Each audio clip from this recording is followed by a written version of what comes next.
नमस्कार, राज की बात में आपका स्वागत है।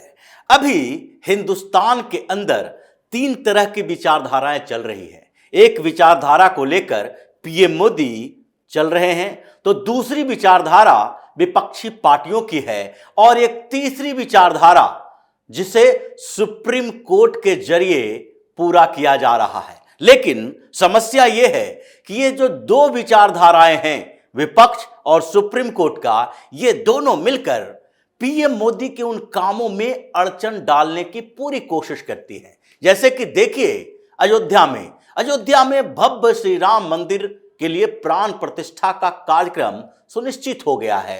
पूरा देश राममय है, हर जगह राम के भजन, राम के गाने से गूंज रहा है। ये राष्ट्रीय स्वाभिमान और गौरव का प्रतीक है। लेकिन फिर भी विपक्ष की कई पार्टियां, एक तरीके से देखा जाए तो लगभग सभी पार्टियां इस आयोजन से दूर है, क्योंकि उनको लगता है कि जैसे ही अयोध्या पहुंचे मुसलमान ये सोचने लगेंगे कि बाबरी मस्जिद के विध्वंस पर यह श्री राम मंदिर बना है, तो इसका खामियाजा इन लोगों को भुगतना पड़ेगा। मुसलमानों को खुश करना है तो कोई ना कोई बहाना बनाना है।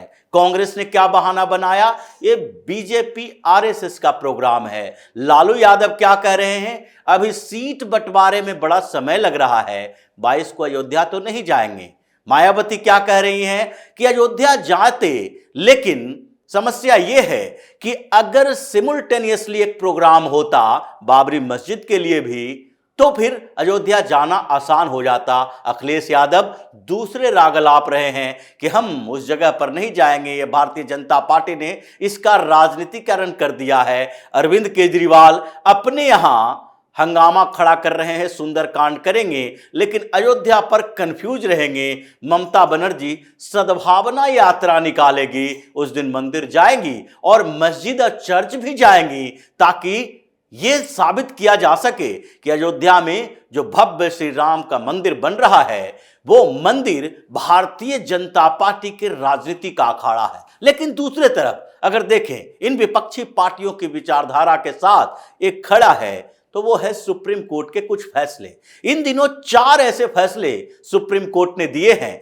जिससे ये लगता है कि ये सरकार और पीएम मोदी के काम में अड़चन डालने वाले हैं। ये विपक्ष को एक हथियार के तौर पर ऐसे ऐसे टूल्स दे दिए हैं जिसका इस्तेमाल मोदी के खिलाफ किया जा रहा है, ताकि ये जो देश आगे बढ़ते हुए है उसे खींचकर उसी जगह पर लाकर खड़ा कर दो जहां पर कांग्रेस के समय में थी और जहां पर व्यवस्थाएं वैसी ही रही थी। लेकिन इस बीच आज एक फैसला आया सुप्रीम कोर्ट का, वो अरविंद केजरीवाल और संजय सिंह को लेकर था। ये पूरे मामले को समझिए कि किस तरीके से अरविंद केजरीवाल और संजय सिंह के मामले में सुप्रीम कोर्ट का फैसला क्या सही है, क्या उसके ऊपर लग रहे मानहानि के मामले में प्रोसीडिंग रुक जानी चाहिए, जिस प्रोसीडिंग पर स्टे लगाया गया है। और गुजरात हाई कोर्ट को भी आदेश दिया गया है सुप्रीम कोर्ट के तरफ से कि आप 4 सप्ताह के भीतर इस मामले को निपटाएं। मतलब जो पेंडिंग पड़ा हुआ है केजरीवाल और संजय सिंह का पीएम मोदी के डिग्री मामले में मानहानि का मुकदमा, जिसमें मजिस्ट्रेट कोर्ट ने दोनों को समन भेजा है, आओ आकर अपनी बयान दर्ज करो, इसमें सजा हो सकती है। वैसे ही जैसे राहुल गांधी को 2 साल की सजा हुई थी, क्योंकि यह मामला भी आईपीसी की धारा 500 के तहत ही है, यानी मानहानि का वही मामला है जिसमें राहुल गांधी को 2 साल की सजा हुई। यह मामला गुजरात यूनिवर्सिटी से जुड़ा हुआ है, जहां पर इन लोगों ने आरटीआई किया था, पीएम मोदी की डिग्री मांगी थी, लेकिन उन्होंने बताया निजी डिग्री किसी के हवाले नहीं की जा सकती है। हम इतनी जानकारी दे सकते हैं कि जो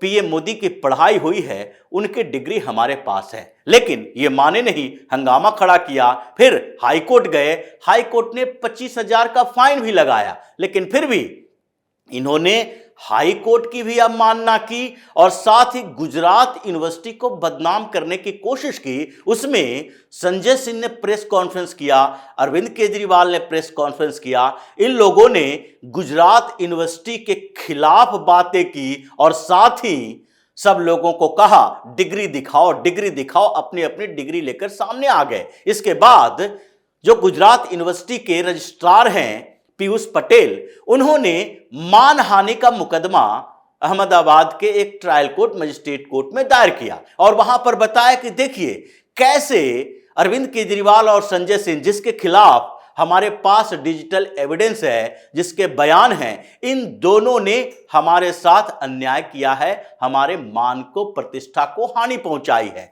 मामला दर्ज हुआ, मजिस्ट्रेट कोर्ट में ट्रायल शुरू हुआ और वहां से समन भेजा गया। ये दौड़े दौड़े गुजरात हाई कोर्ट पहुंच गए। गुजरात हाई कोर्ट ने उस पर सुनवाई जल्दी करने से इनकार कर दिया, अभी नहीं करेंगे, आप जाओ समन का सामना करो, कोर्ट में जाकर अपना बयान दर्ज करो, वहां से कुछ सुनवाई हो तभी तो हम प्रोसीडिंग पर रोक लगाएं या फिर उसके आगे का फैसला दें। लेकिन इन लोगों को तो जल्दीबाजी थी और इसलिए सुप्रीम कोर्ट में पहुंच गए। अभिषेक मनु सिंघवी को वकील नियुक्त किया, क्योंकि ये हाई प्रोफाइल वकील, हाई प्रोफाइल जज जो हैं कॉलेजियम के उपज, उन जजों के साथ इनके अच्छे ताल्लुकात के लिए किसी प्रूफ की जरूरत नहीं है। यह अभिषेक मनु सिंघवी, कपिल सिब्बल, KTS तुलसी, ये सारे जो बड़े बड़े वकील हैं, इनके बेंच के साथ और जजों के साथ ताल्लुकात किसी से छुपा हुआ नहीं है, इसलिए बेल का खेल भी चलता है और अर्जेंट यह हियरिंग भी होता है। कुछ मामले सालों पड़े रहते हैं, इनके मामले तत्काल सुनवाई के लिए सामने आ जाते हैं। यही हुआ भी। संजय सिंह और अरविंद केजरीवाल दोनों का मामले की सुनवाई हुई और जज साहब ने कहा ये क्रिमिनल डिफेमेशन यानी आपराधिक मानहानि का जो मामला है उसकी प्रोसीडिंग तत्काल रोक दी जाए। Justice BR Gavai, justice Sandeep Mehta की बेंच थी और तत्काल इसके ऊपर स्टे लगा दिया गया। गुजरात हाई कोर्ट से कहा गया कि आपके पास जो केजरीवाल ने भेजा है, ये याचिका दायर की है, जो अब तक सुनवाई नहीं जिस पर हुई, उसे 4 सप्ताह के भीतर सुनवाई कर दें। हम तो स्टे लगा चुके हैं, अब आपके ऊपर जिम्मेदारी है। मजिस्ट्रेट कोर्ट का कोई मायने नहीं, उसके ऊपर डिस्ट्रिक्ट कोर्ट का कोई मायने नहीं, हाई कोर्ट के फैसलों का कोई मायने नहीं, बस जो भी होगा सुप्रीम कोर्ट में होगा। ये केजरीवाल और संजय सिंह को एक हथियार दिया गया, जिसमें अरविंद केजरीवाल की मुश्किलें बढ़ती दिखाई पड़ रही थी। अब वो शांत हो गए, क्योंकि सुप्रीम कोर्ट में तो अभिषेक मनु सिंघवी हैं और वहां पर वो किसी न किसी तरह से इन लोगों को बचा ले जाएंगे। जैसे पवन खेड़ा को बचा ले गए, जैसे राहुल गांधी, सोनिया गांधी सब बेल पर बाहर हैं, जैसे कई नेता जो 95 भ्रष्ट नेता हैं विपक्ष के, उनके ऊपर ईडी ने चार्जेस लगाए हैं, वो सबको सुप्रीम कोर्ट से प्रोटेक्शन मिला हुआ है, जमानत मिली हुई है, वो आराम से अपनी जिंदगी गुजार सकते हैं। बुढ़ापे में कभी फैसला आएगा तो उसके बाद देखा जाएगा, जैसे लालू यादव के साथ हो रहा है। यही स्थिति है। लालू यादव की बात करें तो वहां भी यही स्थिति है। CBI बार बार कह रही है कि देखिए मिलॉर्ड, ये सारे जो लोग हैं ये दिन भर पॉलिटिकल एक्टिविटी करते हैं, सीट शेयरिंग के लिए, बातचीत करने के लिए दिल्ली, मुंबई, कहां कहां चले जाते हैं, अपने पॉलिटिकल प्रोग्राम को मिस नहीं करते, लेकिन बीमार हैं और बीमारी के बहाने पैरोल पर हैं, बेल पर बाहर घूम रहे हैं। इनके बिल कैंसिल कीजिए, लेकिन वो नहीं होगा। उनको छूट दे दी जाएगी। 2024 के चुनाव तक वो यही पॉलिटिकल काम करते रहेंगे, जिसके ऊपर आरोप नहीं है बल्कि वो सजा याफ्ता हैं। उसी तरीके से ये देखा जाए तो अरविंद केजरीवाल और संजय सिंह को राहत दी सुप्रीम कोर्ट ने, हथियार दिया एक कि जाओ जितनी बुराई करनी है, जितनी गालियां देनी है PM मोदी को दे दो, तुम्हें कोई रोकने वाला नहीं है, क्योंकि हम यहां बैठे हैं। सुप्रीम कोर्ट तक आते हुए हम सारा मामला शांत कर देंगे, जैसे राहुल गांधी का किया। दूसरी बात, ये कुछ दिन पहले ही, एक दिन पहले एक फैसला आया शाही ईदगाह मथुरा का मामला। जन्मभूमि विवाद वो भी है, लेकिन जमीन का विवाद है। Court commissioner Allahabad high court ने नियुक्त किया था। ये कौन सी बड़ी बात है, वहां सर्वे के लिए अनुमति दी जानी चाहिए। लेकिन जज साहब को लगा नहीं, सर्वे की अनुमति कैसे दी जा सकती है। अगर सर्वे करा लिया गया तो फिर तो पता चल जाएगा कि 13.37 एकड़ जो जमीन है वो भगवान श्री कृष्ण के नाम से है। इन लोगों के नाम से नहीं है, इसलिए रेवेन्यू वो लोग दे रहे हैं, उसी का अधिकार है, ये अवैध मस्जिद है, इसे तोड़ना पड़ेगा। तो अभी रुक जाओ, सुनवाई करते रहो। इलाहाबाद हाईकोर्ट में बैठे जजों को समझ नहीं है इस बात का कि कोर्ट कमिश्नर नियुक्त हो या ना हो। सब समझ सिर्फ कॉलेजियम के वो जज हैं जो सुप्रीम कोर्ट में दिल्ली में बैठे हुए हैं। इनके अलावा किसी कोर्ट के जज को कोई कुछ पता नहीं चलता, कुछ समझदारी नहीं है। उसी की तरह एक और फैसला पिछले दिनों आया बिल्किस बानो को लेकर। उसमें भी गुजरात सरकार की आलोचना करनी है और वहीं से सीएम थे। उसी मामले में ये है मामला बिल्किस बानो का, क्योंकि दंगा तो उसी समय हुआ था जब सीएम नरेंद्र मोदी थे गुजरात के। तो इसलिए इसमें कोई मामला नहीं दिखा। एक टेक्निकल कारण निकाल लो। टेक्निकल कारण क्या है कि ये गुजरात सरकार का मामला नहीं है, वो सजा में छूट नहीं दे सकती। सजा में छूट महाराष्ट्र सरकार दे सकती है। सजा में छूट दी जानी चाहिए या नहीं, ये कानून सम्मत है या नहीं, फैसला इस पर करना चाहिए। तो ये देखेंगे कि गुजरात नहीं महाराष्ट्र सरकार करे, क्योंकि महाराष्ट्र में प्रोसीडिंग हुई थी, गुजरात में घटना हुई थी, कंट्रोवर्सी पहले से थी और 2 बार 2 जजों की बेंच ने इस पर फैसला दिया था कि गुजरात सरकार ही छूट दे सकती है। और उसके बाद जब रिव्यू पिटीशन आया, उसमें भी उन 2 जजों के बेंच ने फैसला दिया कि रिव्यू पिटीशन की जरूरत नहीं है, बिल्किस बानो को भी भगा दिया। लेकिन फिर से जो 4 जनवरी का मसला है, राम मंदिर का आंदोलन चल रहा है, पूरे देश में राममय हुआ पड़ा है। तो ऐसे में सुप्रीम कोर्ट को लगेगा कि इस पर तो एक फैसला ऐसा आना चाहिए, विपक्ष को हथियार मिले। आज राहुल गांधी, प्रियंका वाड्रा सब अभी तक हर रोज अपडेट करते अपने सोशल मीडिया पर कि वो 11 लोग जिन्हें जेल में डालने के लिए सुप्रीम कोर्ट ने फैसला दिया, वो अभी तक जेल में नहीं डाले गए, गायब हैं, दिखाई नहीं पड़ रहे।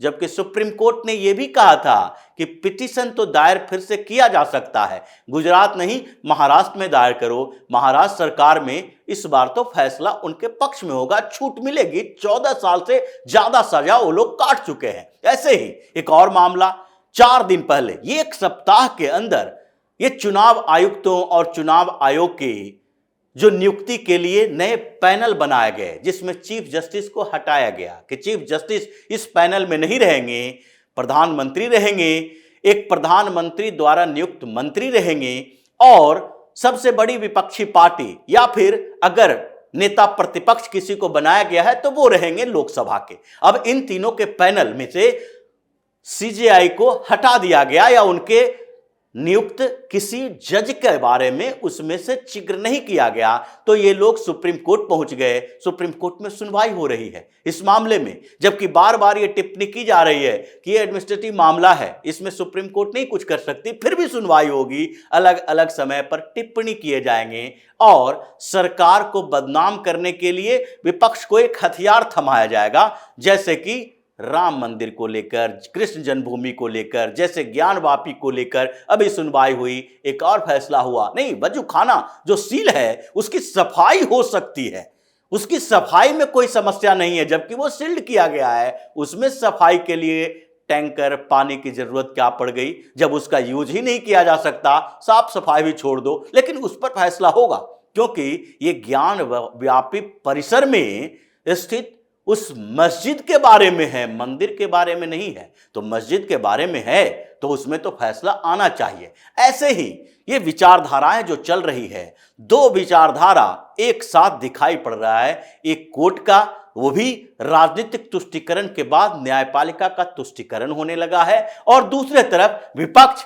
जो कि मुस्लिम तुष्टीकरण के रास्ते चल रही है। एक तरफ भारतीय जनता पार्टी अकेले पीएम मोदी के नेतृत्व में इन सारे आधारों को, परसेप्शन को तोड़ने की कोशिश कर रही है। अब देखना यही होगा कि ये जो विचारधाराओं के जंग चल रहे हैं उसमें 2024 में कितने ज्यादा लोग इस विचारधारा के साथ जाते हैं जो कि इस देश के परंपरागत विचारधारा को तोड़ने की कोशिश कर रहे हैं, पीएम मोदी का सहयोग करते हैं। तो इसी तरह की खबरों के साथ फिर से हाजिर होंगे।